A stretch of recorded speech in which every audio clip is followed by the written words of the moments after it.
Well, happy Sunday, my Algebra 1 parents. I just want to check in with you as we finish our first quarter and head into our second quarter. So let me just pull up a few things.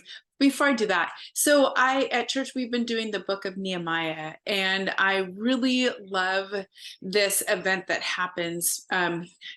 A lot because it's about restoring what was in captivity. If you know anything about Nehemiah, the Israelites had made some errors and were put into bondage for several years, and they're brought out of bondage. And part of this is rebuilding the city walls so that they feel safe, right? So Nehemiah goes through this process. He's the leader in it. He's just the driver of it. And there's great things to take away from that. But Nehemiah, the book of Nehemiah, has 13 chapters, right? The wall is built in chapters 1 and 6. It's done. So why the extra chapters? Because after they build the walls, God is always more concerned with getting us safe into a place that we can actually deal with what's inside of the walls, right?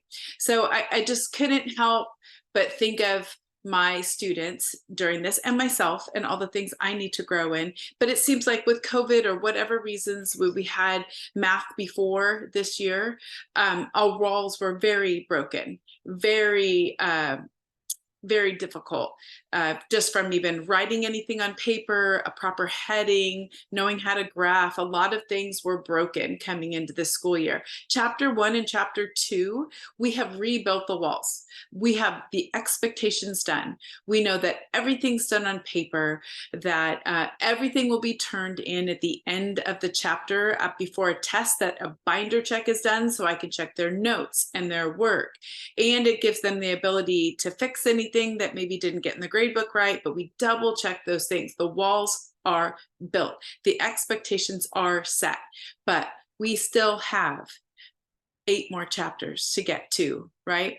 We have 18 days of teaching before finals week, and we do a whole week of review before that. So 18 actual instruction days. So that's 36 days of school, because I only have them every other day until we go into finals week.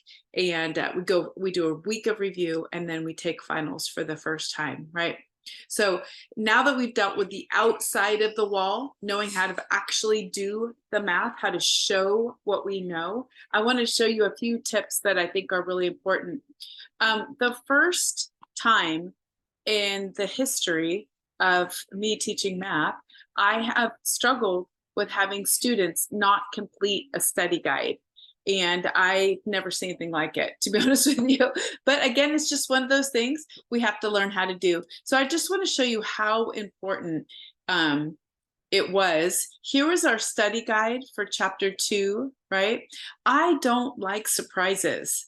I struggled in school, so I liked it when a teacher was really clear. Stanford did a study on the 11 most important qualities of an effective teacher. Number 1 was good instruction, good, clear instruction in person, right? So for me, it's really important to have good, clear instructions. What are my expectations? Here is what they need to know. Every single question like this on the chapter test, right? And just like in sports, our practice is always harder than the actual game because we want to be prepared. I put in extra word problems to make sure everyone was prepared, right? And let me just show you a peek of one of these tests. Looks like this. The same 2 kinds of questions, number 1, number 2, same exact format, right? There is no pulled punches, question for question. Here's the word problems, exactly like I had it.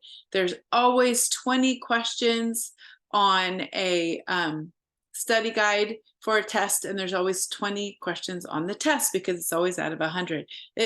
I don't like to have mysteries, right? So we want to make sure that those study guides are complete. So this last chapter 2, I asked that every parent sign the chapter study guide that they had completed it on their own. Now, I know they're in high school and we want to go fly, be free, but we need this accountability because they're not used to it. So we just need to know that we're there, right, for them. And they need to know that. They need to know that more than we need. We already know that we're there for them. I know my parents love their students. It's very, very obvious. They're very healthy kids. Okay, let's just look at quarter two. And this is what it looks like for the students, right? We are in functions. Functions are the heart of algebra. There's lots of different ways to do functions. There's linear functions, quadratic functions, lots of different things. But this is what it looks like on their lesson plan, right? The objective will be use the notes. They're going to do notes posted with this. The video lessons are always in here. So if they are sick, or if they have a game, or whatever reason they're not at school, you had car problems, whatever, right? Power outage, doesn't matter. It's always online. And then it tells them what to do. And here's the little link to what the actual homework is for this day, right? So we can always be on track. Okay. So please let me know. You know that I've reached out to you if I'm concerned, but if you see your student spending more than 45 minutes a night on homework, that's for one of three reasons. Let's be honest here. One, they're like, homework, Snapchat, whatever, social media is constantly calling me. And I have students that tell me this. They said, you don't understand. I'm so distracted at home because my phone calls me, right? This is why I like them to do everything on paper, put the phone away, right? And if they need to get a physical copybook for that, then that's maybe something to look into. Or they could just print out the page that they're working on and not have to look at their iPad ever, right? Two, the second reason is that their remedial skills are behind, their times tables. They have to think about things much longer than what should just be really quick, right? And because of that, the homework takes them longer. So what do we do about that? If it's really a long time, you and I need to talk about it, okay? There's some options we have there, but they're allowed to use calculators, but they will have those no calculator tests because I need to know that they're learning it. I need to know that we're fixing everything that happened in captivity, that we're fixing it, right? And then the third reason why they could be struggling is that they need some accommodations, right? I know I have a lot of students with accommodations. So if that's the case, please reach out to me. I do not want to have somebody not like math. I want them to get to the place where they're confident, okay? So I'm here for you. I'm praying for you guys every day. Thank you for being lovely parents, for entrusting me with your students. And I appreciate you letting me know anything I can do to make their life better. It may not be easier, but hopefully it's better. Okay, have a great Sunday and we'll start into quarter two. Bye.